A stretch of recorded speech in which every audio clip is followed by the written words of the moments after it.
प्रश्नावली 11.2 घातांकों के नियमों का प्रयोग करते हुए सरल कीजिए, उत्तर को घातांक के रूप में लिखिए। इससे पहले हमने घातांकों के नियम पढ़े थे।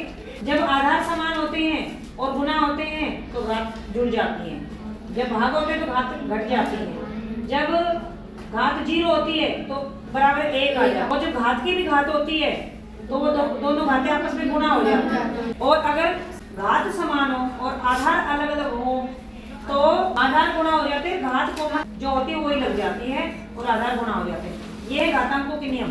अब उन्हीं पर आधारित ही क्वेश्चन सही करते हैं। पहला क्वेश्चन देखो, इसमें आधार समान है तो घातें जुड़ जाएंगी, इसमें आधार बराबर है, सब में 3 3 है और देखो बीच में गुणा हो रहा है तो घातें जुड़ जाएंगी। यहाँ आधार 3, 2 × 4 = 8 14, 3 की घात 14 आ जाएगा। इसके बाद दूसरा है, यहाँ पर आधार समान है और भाग हो रहा है तो घातांक घट जाता है, 6 की घात 15 घटा 10। यहाँ पर है आधार समान है और गुणा हो रहे हैं तो घात जुड़ जाती है।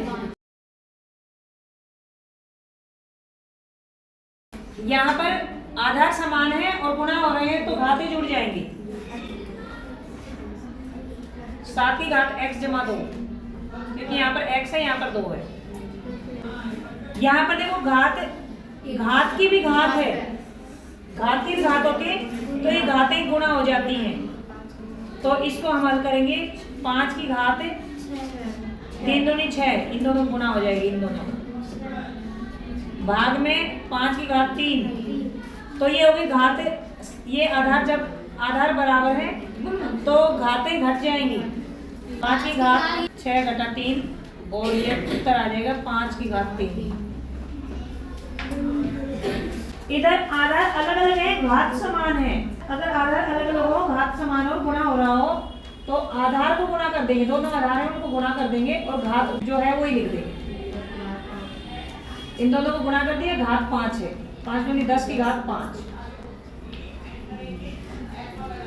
इधर आधार अलग अलग है, घातें सेम है तो ऐसे करेंगे, a × b इसकी घात 4, तो इसको हम लिख देंगे ab की घात 4। यहाँ पर घात की भी घात है तो ये दोनों गुणा हो जाएंगे, 3 की घात 12। यहाँ पर दोनों भाग हो रहे हैं और आधार बराबर है तो इसको हम करेंगे 2 की घात 20 घटा 15, ये आ जाएगा 2 की घात 5 और ये गुणा में 2 की घात 3। इसके बाद ये आ जाएगा 2 की घात 5 = 3, इसका मतलब है 2 की घात 8 आ जाएगा। ठीक है।